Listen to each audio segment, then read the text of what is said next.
मेरा नाम है सुमन। नमस्कार, मेरा नाम है सीमा। आपका एक बार फिर से स्वागत है आपके अपने कार्यक्रम जिसका नाम है मेरा सवाल।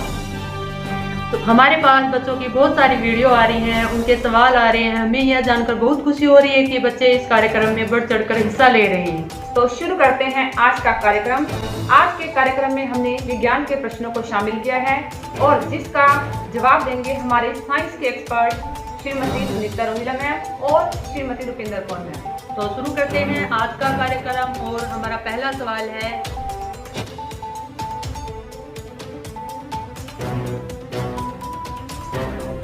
नमस्कार, मेरा नाम अनमोल है। मैं राजकीय कन्या वरिष्ठ माध्यमिक विद्यालय की एक छात्रा हूँ। मेरा क्वेश्चन पाठ 1 रासायनिक अभिक्रिया एवं समीकरण में से है।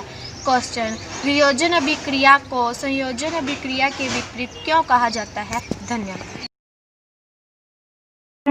अनमोल, किसी भी रासायनिक अभिक्रिया में अभिकारकों से उत्पाद बनते हैं।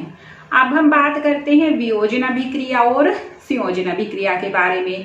पहले आप देखो इनके मीनिंग देखो। वियोजन मीन्स होता है टूटना और संयोजन मीन्स होता है जुड़ना। वियोजन अभिक्रिया में आप एक अभिकारक लेके चलते हो और वो अभिकारक टूटकर 2 या 2 से ज्यादा उत्पाद बनाता है। मीन्स वियोजन में काम हो रहा है टूटने का। एक अभिकारक लेके चले, उस अभिकारक ने 2 या 2 से ज्यादा उत्पाद बना दिए, तो ऐसी अभिक्रिया को हम कहते हैं वियोजन अभिक्रिया।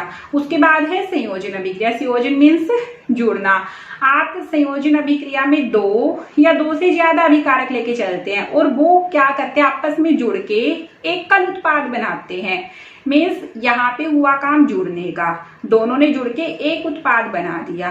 वियोजन में हुआ टूटने का, संयोजन में हुआ जुड़ने का, क्योंकि दोनों में ही बिल्कुल एक दूसरे के अपोजिट काम हो रहा है। इसीलिए हम संयोजन अभिक्रिया को वियोजन के विपरीत कहते हैं। इनके एग्जाम्पल एक लेते हैं, जैसे हाइड्रोजन और ऑक्सीजन आपस में मिलके वाटर बनाते हैं। तो आप 2 अभिकारक लेके चले, हाइड्रोजन और ऑक्सीजन, दोनों ने मिलके क्या बनाया, एक उत्पाद बनाया, वाटर बनाया।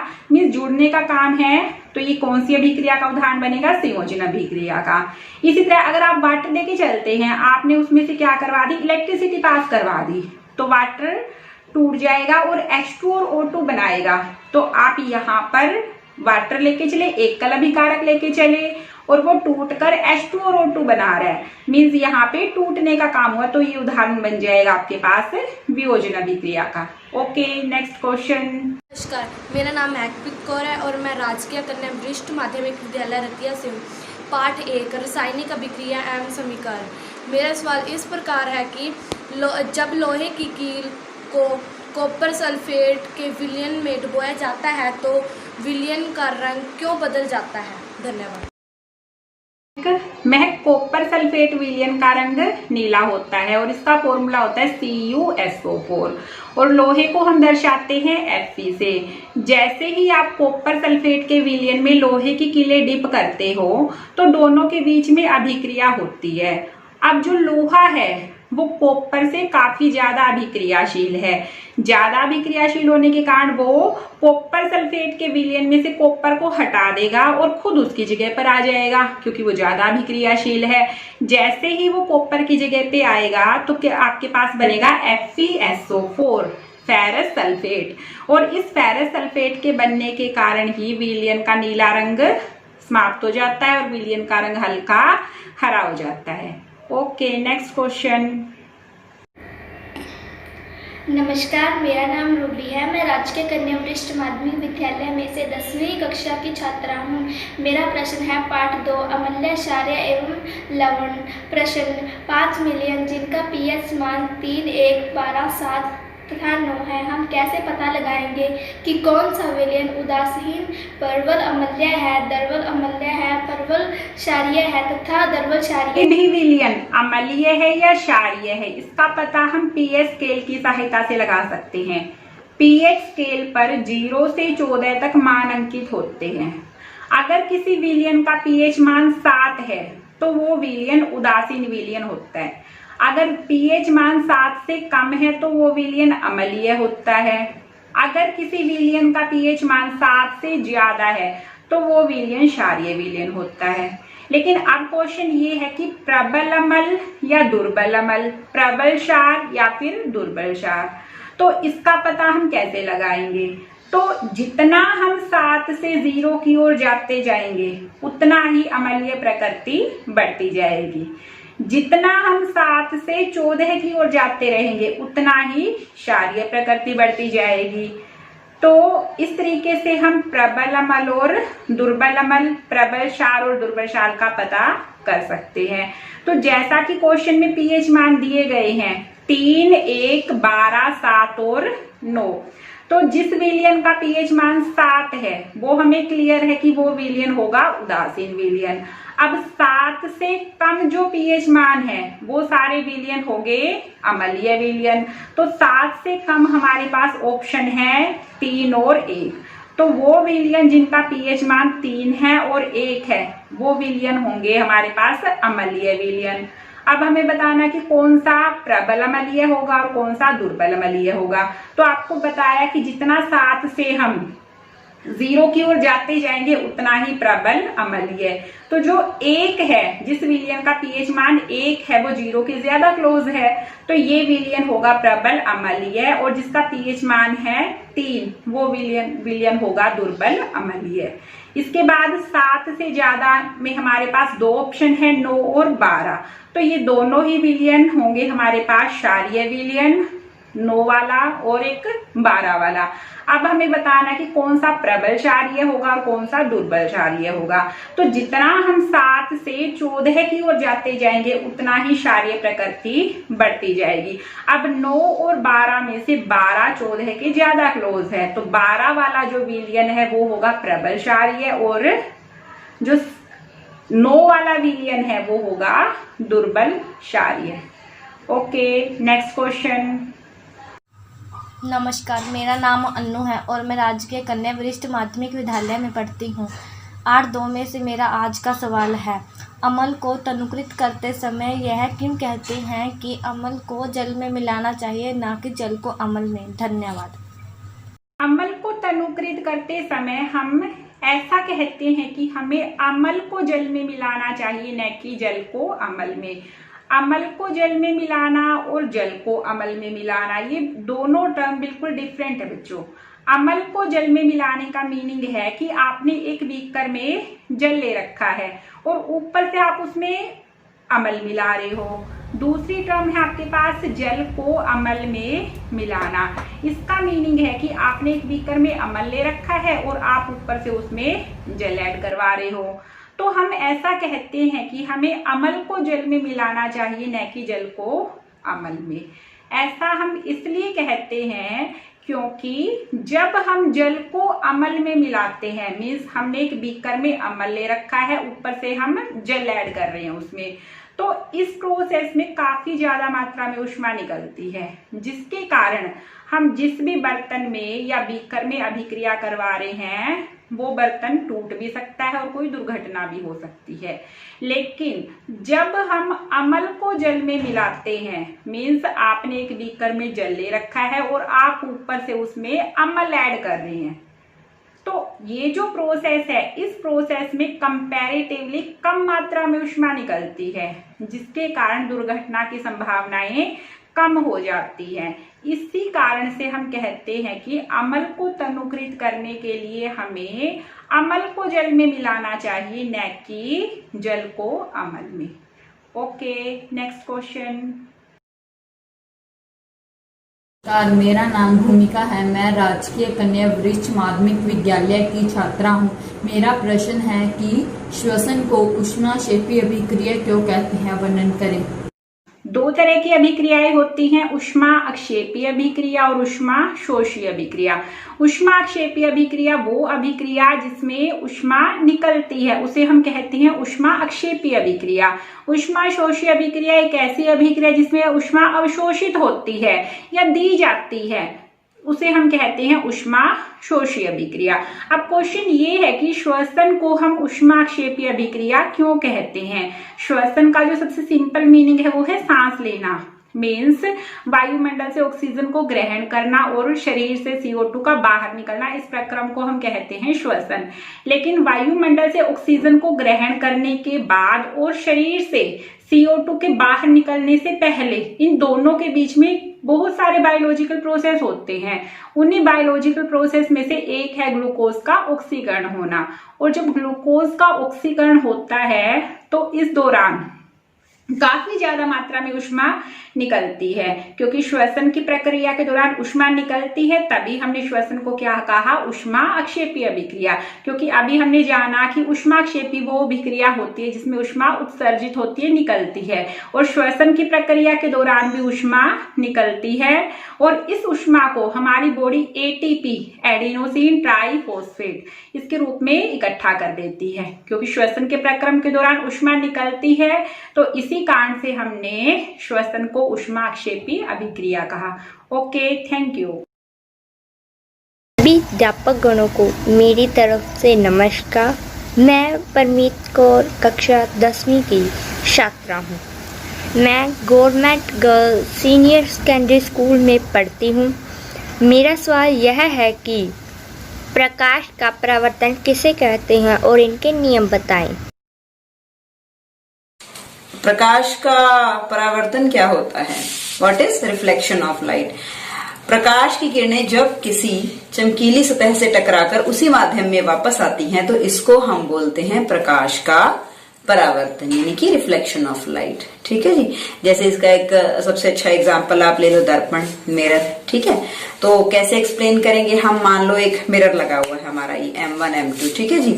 अब क्या हो रहा है, जो किरण आ रही है, हमने मान लो किसी एक एंगल पे, किसी कोण पे किरण इसके ऊपर डाली, तो उसको हम बोलेंगे आपतन कोण। ठीक है, आपतित किरण।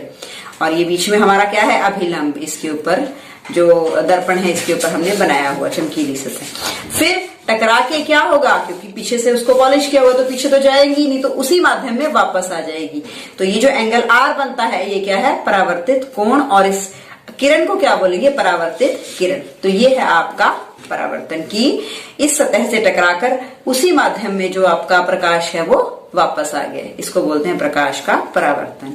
अब इसके दो नियम होते हैं। पहला, आपतित किरण, परावर्तित किरण और अभिलंब एक ही तल में है जो आपको नजर आ रहा है। और दूसरा क्या होता है, आपतन कोण, जो है परावर्तित या कोण के बराबर, यानी कि I=R। ये इसके दो नियम है। रिस्पेक्टेड टीचर, मेरा नाम अंशु रानी, मैं 10th D की छात्रा हूँ। मैं आज आपसे साइंस का एक क्वेश्चन पूछने जा रही हूँ। जो क्वेश्चन है, माध्यम क्या है और यह कितने प्रकार का होता है?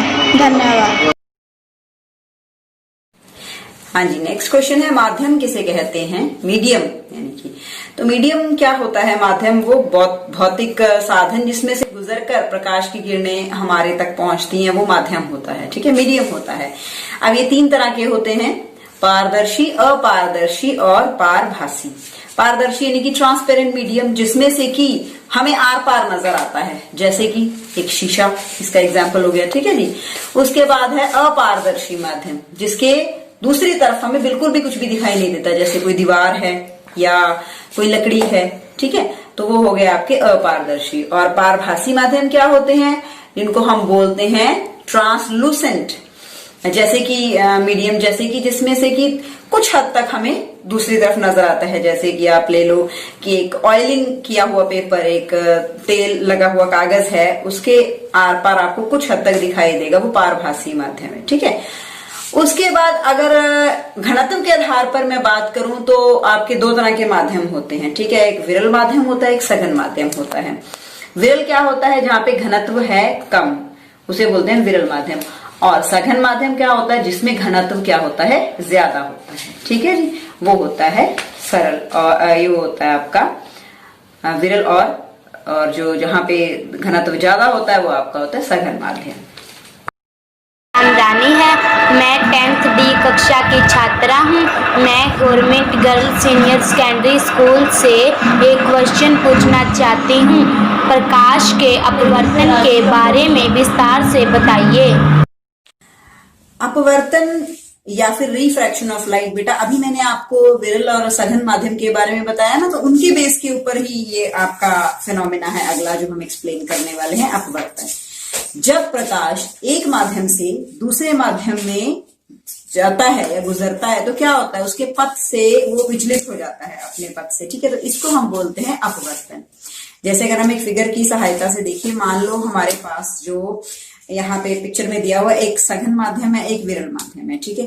पहले जो किरण है आपकी आ रही है विरल माध्यम से, टकराई, ठीक है, इंटरफेस कहते हैं इसको, पॉइंट पे जहां पे दोनों माध्यम जो है मिलते हैं। तो और ये हमने क्या एक ड्रॉ किया हुआ है, अभिलंब ड्रॉ किया हुआ। अब क्या होगा, जब ये सघन माध्यम में जाएगी तो ये अभिलंब की तरफ मुड़ जाएगी, कारण क्योंकि वहां पे घनत्व ज्यादा है, ठीक है जी। इस वजह से उसकी जो गति है उसके अंदर परिवर्तन आ जाएगा और वो अपने असली पथ से जाना, उसे उस रास्ते चाहिए था लेकिन वो अपने पथ से क्या हो गई, विचलित हो गई है। तो इसको हम बोलते हैं आपका प्रकाश का अपवर्तन, ठीक है। Good morning all staff, my name is Gagandeep Kaur, I read 10th standard. मैं साइंस में एक प्रश्न पूछना चाहती हूँ। कोई वस्तु 2 सेंटीमीटर फोकस वाले अवतल दर्पण के सामने 1 सेंटीमीटर दूरी पर रखी हो तो प्रतिबिंब की स्थिति क्या होगी? हाँ जी, इस न्यूमेरिकल में बेटा आपको फोकस दूरी दी हुई है, यानी फोकल लेंथ दी हुई है कितनी, 2 सेंटीमीटर, और दिया हुआ कौन सा आपको दर्पण कौन सा दिया हुआ है, अवतल। तो उसकी फोकस दूरी क्या होती है, माइनस होती है, ठीक है, ऋणात्मक होती है। उसके बाद आपको जो वस्तु की दूरी है वो दी हुई है 1 सेंटीमीटर, वो भी क्या आएगी, ऋणात्मक, क्योंकि वो हमेशा ही नेगेटिव होती है, ठीक है। ये कुछ रूल्स होते हैं जब हम जो है न्यूमेरिकल सॉल्व करते हैं इसके ऑप्टिक्स के, कि क्योंकि हमें पोल से, ध्रुव से सारे जो दूरियां हैं वो मापनी होती हैं, और अगर हम किरण की दिशा में जाते हैं तो वो हमारे पास पॉजिटिव आती हैं, और अगर हम उससे उल्टा आते हैं तो वो हमारे पास ऋणात्मक यानी कि नेगेटिव आती हैं। तो जो आपका वस्तु है वो हमेशा इस तरफ रखी जाती है, पोल यहाँ होता है तो इस तरफ इसको मापना पड़ता है, इसीलिए ये दूरी हमेशा u जो है वो नेगेटिव ही होता है, ठीक है जी। आपको निकालना क्या है, प्रतिबिंब की दूरी v निकालना है, ठीक है जी। दर्पण सूत्र लगा दीजिए, 1/v plus 1/u is equal to 1/f। अब इसके अंदर आप वैल्यूज पुट करेंगे और आपका यहां से v की वैल्यू जो है या वस्तु के जो प्रतिबिंब है उसकी दूरी जो है वो कैलकुलेट हो जाएगी, ओके। हमें उम्मीद है कि आपको हमारा कार्यक्रम पसंद आया होगा और आपको अपने प्रश्नों का उत्तर मिल गया होगा। जब ही हम लेकर आ रहे हैं पोल साइंस का सेशन, तो बच्चों बनाएं अपनी वीडियो और भेजें हमारे सब्जेक्ट एक्सपर्ट को। और जाते जाते जानते हैं क्या है एनएसएस, और इसके बारे में हमें बताएंगे NSS officer Mrs Kavita ji. धन्यवाद, धन्यवाद।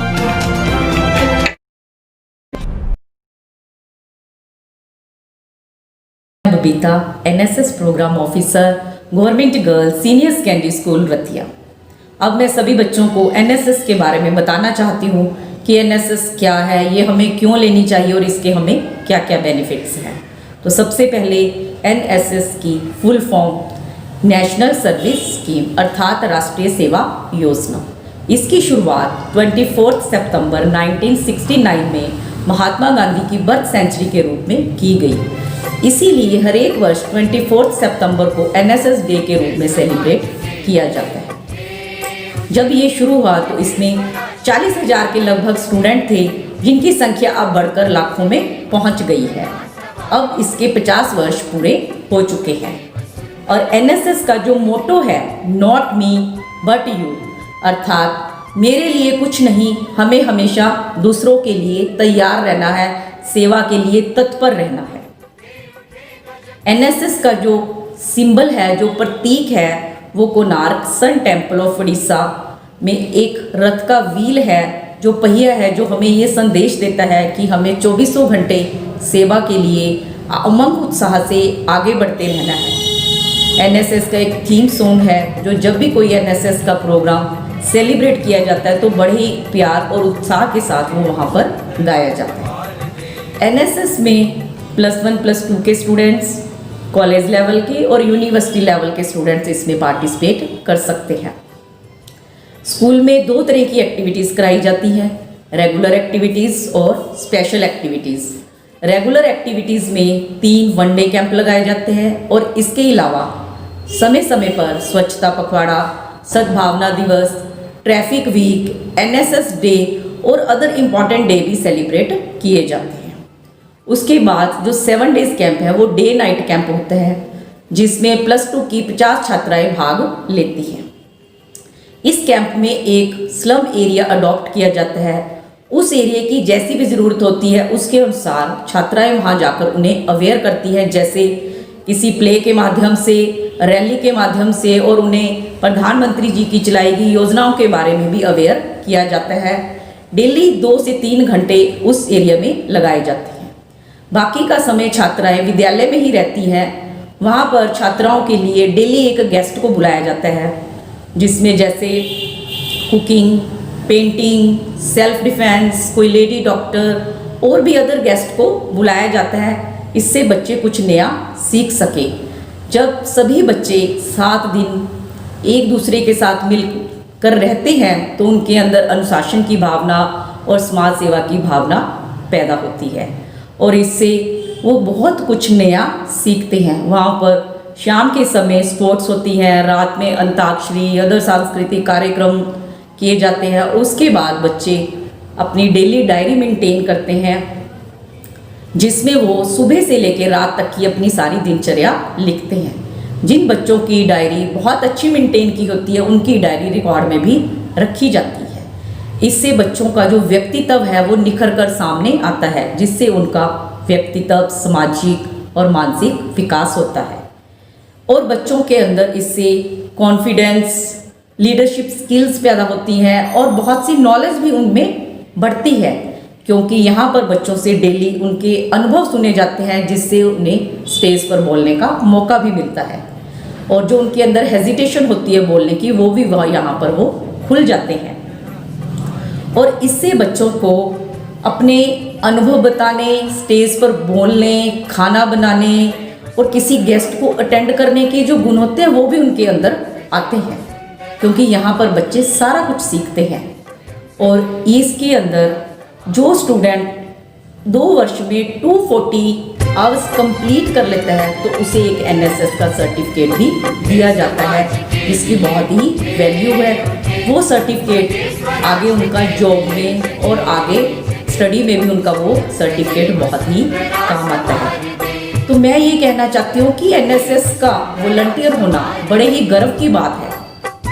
मैं तो ये कहती हूँ कि एनएसएस वॉलंटियर तो जो है उसके अलावा सारी युवा पीढ़ी ही एनएसएस वॉलंटियर है, और सभी को ही देश की समस्याओं में आगे आना चाहिए और उसे सुलझाने में मदद करनी चाहिए और आगे आना चाहिए, क्योंकि इसी युवा पीढ़ी के साथ ही हमारा देश का भविष्य जुड़ा है।